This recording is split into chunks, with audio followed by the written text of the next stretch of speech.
आज के इस डीप डाइव में जो विषय है ना, वो किसी ऐतिहासिक थ्रिलर से बिल्कुल भी कम नहीं है। बिल्कुल। मतलब जरा कल्पना कीजिए कि एक व्यापारिक कंपनी जो सिर्फ मुनाफा कमाने के इरादे से एक देश में आती है और कुछ ही दशकों में वो उस पूरे उपमहाद्वीप की नीति, उसके कानून और उसकी सत्ता का मालिक बन बैठती है। हाँ, ये सफर वाकई बहुत दिलचस्प है। आज हम भारत के संवैधानिक विकास पर चर्चा करने जा रहे हैं और हमारे पास विश्लेषण के लिए ना हस्तलिखित नोट्स का एक बहुत ही शानदार विस्तृत सेट है, जो कि बहुत रेयर है। बिल्कुल। इन पन्नों में 1773 से लेकर 1947 तक के सभी महत्वपूर्ण अधिनियमों का, यानी जो एक्ट्स आए थे, उनका पूरा क्रमानुसार कच्चा चिट्ठा दर्ज है। और जब हम इन हस्तलिखित पन्नों को पलटते हैं ना, तो मैं बता दूं कि ये सिर्फ तारीखों या कानूनों की कोई उबाऊ सूची नहीं लगती। हाँ, ये तो एक कहानी है। धीरे धीरे एक संप्रभु राष्ट्र के संविधान की नींव बन गए। तो शुरुआत करते हैं 1773 के उस दौर से, जिसे हम कंपनी का शासन और शुरुआती नियंत्रण कहते हैं। मेरे दिमाग में सबसे पहला सवाल यही आता है कि आखिर ब्रिटिश संसद को भारत में व्यापार कर रही इस ईस्ट इंडिया कंपनी के मामलों में दखल देने की जरूरत ही क्यों पड़ी? देखिए, इसके पीछे का कारण बहुत ही व्यवहारिक था। 1773 तक आते आते ईस्ट इंडिया कंपनी के अधिकारी तो अपना निजी व्यापार करके बेतहाशा अमीर हो रहे थे। हाँ, वो तो है। लेकिन खुद जो कंपनी थी ना, वो दिवालिया होने की कगार पर थी। अरे मतलब अधिकारी अमीर और कंपनी गरीब। बिल्कुल। तो जब कंपनी ने ब्रिटिश सरकार से कर्ज मांगा, तो सरकार ने सोचा कि जो कंपनी इतना बड़ा क्षेत्र चला रही है, उसे ऐसे बिना लगाम के तो नहीं छोड़ा जा सकता। और यहीं से जन्म होता है रेगुलेटिंग एक्ट 1773 का। जी हाँ, सरकार ने पहली बार कंपनी के मामलों को रेगुलेट यानी नियंत्रित करने का प्रयास किया। और इसका असर भारत के प्रशासनिक ढांचे पर तुरंत दिखा भी। इस दस्तावेज में एक बहुत ही महत्वपूर्ण बदलाव दर्ज है। जो व्यक्ति पहले बंगाल का गवर्नर हुआ करता था, इस एक्ट के बाद उसका रुतबा बढ़ा दिया गया। उसे गवर्नर जनरल ऑफ बंगाल बना दिया गया। एग्जैक्टली। और इस तरह भारत के इतिहास में पहले गवर्नर जनरल बने वॉरेन हेस्टिंग्स। लेकिन सिर्फ नाम बदलने से क्या होता है? क्या उनके पास कोई असली ताकत भी आई थी? बिल्कुल आई थी। ये ताकत के केंद्रीकरण की एकदम पहली सीढ़ी थी। अच्छा। अब मद्रास और बॉम्बे के गवर्नर युद्ध और शांति के मामलों में बंगाल के गवर्नर जनरल के अधीन हो गए थे। मतलब अब बॉस एक ही था। हाँ, और इसके साथ ही सत्ता को संतुलित करने के लिए न्याय व्यवस्था की भी नींव रखी गई। ओहो, हाँ, इन नोट्स में है। 1773 के इसी एक्ट के तहत 1774 में कलकत्ता में एक सुप्रीम कोर्ट की स्थापना की गई। ये बहुत अहम पॉइंट है। और इसके पहले मुख्य न्यायाधीश सर एलिजा इम्पे थे। ये तो बहुत ही दिलचस्प है। लेकिन जब एक ही जगह पे गवर्नर जनरल भी हो और सुप्रीम कोर्ट भी हो, तो दोनों के बीच शक्तियों को लेकर टकराव तो मतलब लाजमी है ना? आपने बिल्कुल सही नब्ज पकड़ी है। असल में भारी टकराव हुआ भी। मुझे लगा ही था।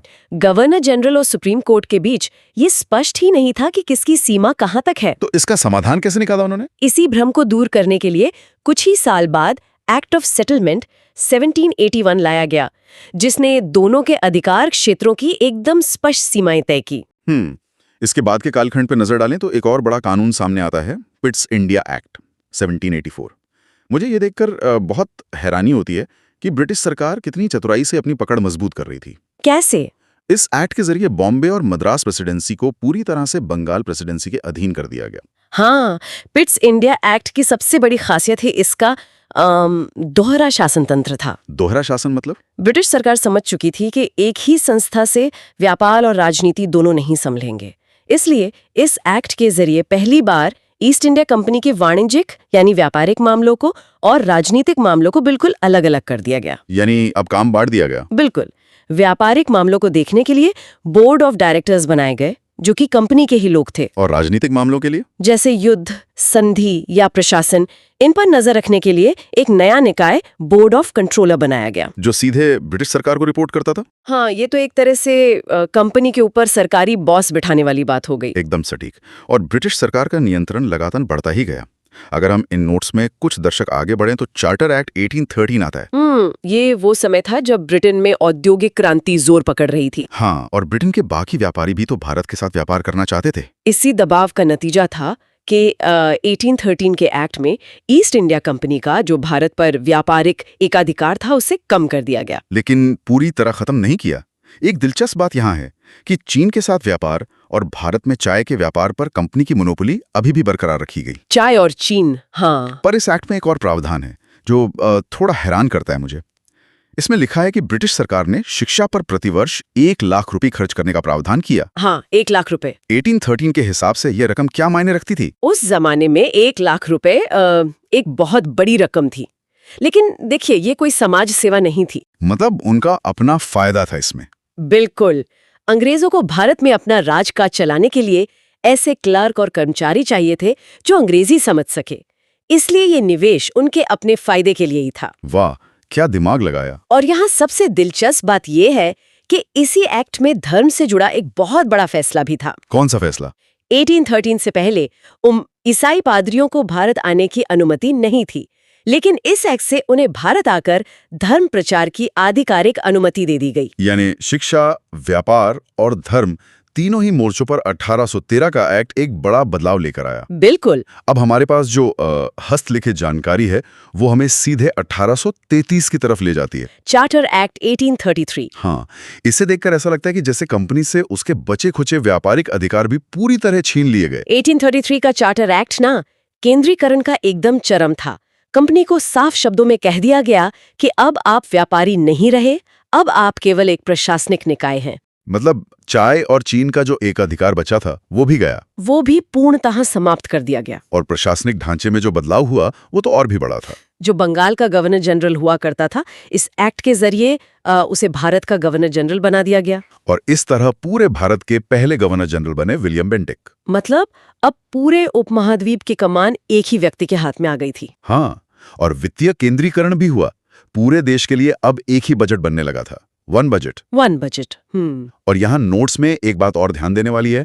इसी 1833 के एक्ट में पहली बार यह सैद्धांतिक रूप से माना गया कि भारतीयों को भी भारत के प्रशासन में भाग लेने का अधिकार होना चाहिए। रोजगार में समानता का नियम लाया गया। जी, इसके तहत कंपनी के अधीन कोई भी पद धारण करने के लिए किसी भी व्यक्ति को उसके धर्म, जन्मस्थान, मूलवंश या रंग के आधार पर अयोग्य नहीं ठहराया जाएगा, ऐसा उपबंध किया गया। सुनने में तो ये बहुत ही शानदार और प्रगतिशील विचार लगता है। लेकिन क्या असलियत में उस वक्त भारतीयों को ऊंचे पदों पर बैठने दिया गया होगा? सिद्धांत और व्यवहार में यही तो फर्क होता है। कागज पर यह बहुत अच्छा था, लेकिन असलियत में भारतीयों को बहुत लंबे समय तक उच्च पदों से दूर ही रखा गया। हालांकि इसी एक्ट के तहत कानूनी और सामाजिक सुधारों की दिशा में कुछ बहुत ही ठोस कदम उठाए गए। जैसे कि लॉ कमीशन? हाँ, 1834 में लॉर्ड मैकाले की अध्यक्षता में प्रथम विधि आयोग यानी फर्स्ट लॉ कमीशन का गठन किया गया। लॉर्ड मैकाले का नाम आते ही तो आज का इंडियन पीनल कोड यानी आईपीसी याद आ जाता है। बिल्कुल। इन दस्तावेजों में भी मैकाले को भारतीय दंड संहिता के जनक के रूप में पहचाना गया है। ये सोचकर ही काफी अजीब लगता है कि आज भी हमारी अदालतें जिस कानून के आधार पर काम करती हैं, उसका शुरुआती मसौदा इसी दौर में तैयार हुआ था। और कानून के साथ साथ सामाजिक कुरीतियों पर भी प्रहार हुआ। दास प्रथा वाला पॉइंट। हाँ, 1833 के एक्ट के जरिए दास प्रथा को विधि विरुद्ध घोषित कर दिया गया। और दस्तावेजों के अनुसार 1843 में जब लॉर्ड एलनबरो का समय था, जो 1842 से 1844 तक रहे, तब इसका पूर्ण रूप से अंत कर दिया गया। ये सब देखकर लगता है कि कंपनी एक स्थायी सरकार की तरह बर्ताव करने लगी थी। हाँ, लेकिन फिर आता है 1857 का महासंग्राम, जिसने ब्रिटिश हुकूमत की नींव ही हिला दी। बिल्कुल। और इसके बाद जो एक्ट आया, उसने पूरी तस्वीर ही पलट कर रख दी। हम बात कर रहे हैं भारत सरकार अधिनियम 1858 की। 1858 का अधिनियम एक तरह से ईस्ट इंडिया कंपनी का डेथ वारंट था। 1857 के विद्रोह ने ना ब्रिटिश संसद को ये साफ कर दिया था कि अब भारत जैसे विशाल देश को एक व्यापारिक कंपनी के भरोसे बिल्कुल नहीं छोड़ा जा सकता। और इसका नतीजा ये हुआ कि ईस्ट इंडिया कंपनी अबॉलिश हो गई, समाप्त हो गई, और भारत का प्रमुख अब सीधे ब्रिटिश क्राउन बन गया। हाँ, महारानी का शासन। वैसे इन हस्तलिखित नोट्स में एक छोटी लेकिन दिलचस्प जानकारी ये भी है कि सत्ता से तो कंपनी 1858 में ही हट गई थी, लेकिन आधिकारिक तौर पर ईस्ट इंडिया कंपनी को 1884 में पूरी तरह से भंग किया गया। और शासन व्यवस्था में जो बदलाव था, वो सिर्फ ऊपरी नहीं था। भारत के गवर्नर जनरल का नाम बदलकर अब वाइसरॉय कर दिया गया। वाइसराय, जिसका मतलब है क्राउन का प्रतिनिधि, और इस प्रकार भारत के पहले वाइसराय बने लॉर्ड कैनिंग। इसी एक्ट ने मुगल साम्राज्य के बचे खुचे प्रतीकात्मक अस्तित्व को भी खत्म कर दिया। हाँ, मुगल सम्राट का पद समाप्त कर दिया गया और बहादुर शाह द्वितीय को रंगून भेज दिया गया। मतलब अब सत्ता का असली केंद्र लंदन शिफ्ट हो गया था। और लंदन से शासन चलाने के लिए ब्रिटिश मंत्रिमंडल में भारत के राज्य सचिव यानी secretary of state for India का एक नया पद बनाया गया। जो सीधे ब्रिटिश संसद के प्रति उत्तरदायी था। बिल्कुल। लेकिन जब शासन सीधे लंदन से चलने लगा तो भारत में स्थानीय स्तर पर प्रतिनिधित्व देने का दबाव भी तो बढ़ने लगा होगा। हाँ, और शायद इसीलिए इसके तुरंत बाद भारत परिषद अधिनियम यानी इंडियन काउंसिल एक्ट 1861 लाया गया। इसमें एक नई शुरुआत दिखती है। 1857 के बाद अंग्रेजों को समझ आ गया था कि कानून बनाने की प्रक्रिया में भारतीयों को शामिल किए बिना शांति से राज नहीं किया जा सकता। एकदम सही। 1861 के एक्ट द्वारा सरकार की विधायिका में पहली बार भारतीयों को जोड़ा गया। वाइसरॉय की जो एग्जीक्यूटिव काउंसिल थी उसे 6 से बढ़ाकर 12 सदस्यों तक कर दिया गया। और इसी 1861 के एक्ट में एक ऐसा प्रावधान है जो आज भी बहुत प्रासंगिक है। आप अध्यादेश की बात कर रहे हैं? हाँ, गवर्नर जनरल को आपात स्थिति में कानून बनाने के लिए अध्यादेश यानी ऑर्डिनेंस जारी करने की शक्ति दी गई, जो आज भी हमारे सिस्टम में है। बिल्कुल।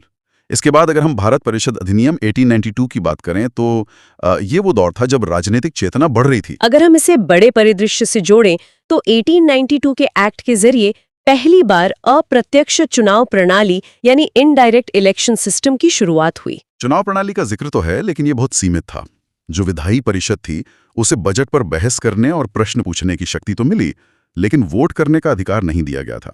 मतलब आप सवाल पूछ सकते हैं पर फैसला नहीं ले सकते। हाँ, लेकिन इसके बाद जो दौर शुरू होता है 1909 से लेकर 1919 तक, वो विभाजनकारी नीतियों का भी काल रहा है। जैसे 1909 का मार्लियामेंटो एक्ट, जिसे इंडिया काउंसिल एक्ट 1909 भी कहते हैं। ये एक्ट तो भारत के सामाजिक ताने बाने के लिए बहुत खतरनाक साबित हुआ। दस्तावेजों के अनुसार यहीं से हिंदू और मुस्लिम के लिए सेपरेट इलेक्टोरल कॉलेज यानी पृथक निर्वाचक मंडल की स्थापना हुई। और इसी कारण लॉर्ड मिंटो को सांप्रदायिक निर्वाचन के जनक या फादर ऑफ कम्युनल इलेक्टोरेट के रूप में जाना गया। अंग्रेजों की फूट डालो और राज करो की नीति को पहली बार कानूनी जामा पहनाया गया था, जो बहुत दुखद था। इसके ठीक 10 साल बाद मॉन्टेग्यू चेम्सफोर्ड एक्ट 1919 आता है, जिसे गवर्नमेंट ऑफ इंडिया एक्ट 1919 भी कहते हैं। इसमें कुछ दिलचस्प चीजें हैं। और यहाँ एक बहुत बड़ा आहा मोमेंट है इन नोट्स में। पहली बार महिलाओं को वोट डालने का अधिकार इसी अधिनियम के जरिए मिला। ये तो बहुत बड़ी बात थी उस समय। और साथ ही केंद्र में पहली बार द्विसदनात्मक प्रणाली यानी बाइकैमरल सिस्टम की शुरुआत हुई। केंद्र में तो ठीक था, लेकिन इस 1919 के एक्ट का सबसे जटिल हिस्सा वो था जो प्रांतों में लागू किया गया, जिसे द्वैध शासन या डायार्की कहा जाता है, जिसके जनक लियोनस कार्टियस थे। बिल्कुल। इन हस्तलिखित नोट्स में लियोनस कार्टियस का नाम साफ दर्ज है। ये द्वैध शासन काम कैसे करता था? शब्दों में ये थोड़ा तकनीकी लगता है। इसे ऐसे समझिए कि प्रांतीय विषयों को 2 हिस्सों में बांट दिया गया, हस्तांतरित विषय यानी ट्रांसफर्ड सब्जेक्ट्स और आरक्षित विषय यानी रिजर्व्ड सब्जेक्ट्स। इसका जमीन पर क्या मतलब था? जो काम जिम्मेदारी वाले थे लेकिन जिनमें पैसा नहीं था वे ट्रांसफर्ड सब्जेक्ट्स थे और भारतीय मंत्रियों को दे दिए गए। और असली ताकत वाले? वो रिजर्व्ड सब्जेक्ट्स थे और गवर्नर ने पूरी तरह अपने अंग्रेज अधिकारियों के नियंत्रण में रखे। मतलब जिम्मेदारी भारतीयों की और पावर अंग्रेजों के पास? बिल्कुल। और ये व्यवस्था इतनी उलझी हुई थी कि इसे फेल होना ही था। और फिर इन सभी प्रयोगों का जो अंतिम निचोड़ निकला वो था भारत शासन अधिनियम 1935। 1935 का ये एक्ट तो सबसे महत्वपूर्ण है। नोट्स देखकर ही लग रहा है। दस्तावेजों के अनुसार इसमें 321 अनुच्छेद यानी आर्टिकल्स और 10 अनुसूचियां थीं। बाप रे। ये भारतीय संविधान का सबसे बड़ा स्रोत है, largest source of Indian constitution. इसमें 1919 की कई गलतियों को सुधारा गया। जो द्वैध शासन प्रांतों में फेल हो गया था उसे प्रांतों में समाप्त कर दिया गया और प्रांतों में अब द्विसदनात्मक प्रणाली लागू की गई। और जो द्वैध शासन प्रांतों से हटा उसे अब केंद्र में लगा दिया गया। साथ ही शक्तियों का विभाजन यानी डिवीजन ऑफ पावर्स किया गया। इस एक्ट की सबसे बड़ी बात मुझे ये लगती है कि इसने संस्थाओं का निर्माण किया। एक संघात्मक व्यवस्था बनाने के लिए 1937 में फेडरल कोर्ट की स्थापना हुई और देश की अर्थव्यवस्था के लिए आरबीआई की स्थापना का प्रावधान भी इसी एक्ट में है। हाँ, रिजर्व बैंक ऑफ इंडिया। और प्रशासनिक अधिकारियों के लिए सेंट्रल और प्रोविंशियल पब्लिक सर्विस कमीशन बनाए गए। और भौगोलिक नक्शे पर भी एक बड़ा फैसला हुआ। 1937 में बर्मा को भारत से अलग कर दिया गया, सेपरेट कर दिया गया। बिल्कुल। 1935 का ये अधिनियम एक संप्रभु राष्ट्र तक पहुंचने का बड़ा कदम था। और ये यात्रा अपनी मंजिल पर पहुंचती है भारतीय स्वतंत्रता अधिनियम 1947 के साथ। इस अधिनियम ने ब्रिटिश शासन को समेट दिया। इसके तहत 2 अधिराज्यों भारत व पाकिस्तान की स्थापना हुई और ये स्पष्ट घोषणा कर दी गई कि भारत एक स्वतंत्र व संप्रभु राष्ट्र है।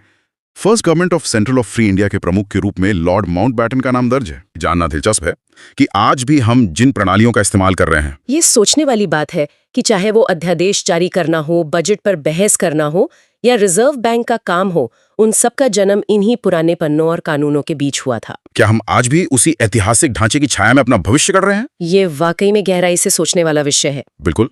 इस विचारोत्तेजक प्रश्न के साथ इस चर्चा को यहीं विराम देते हैं। विश्लेषण के इस सफर में जुड़ने के लिए धन्यवाद।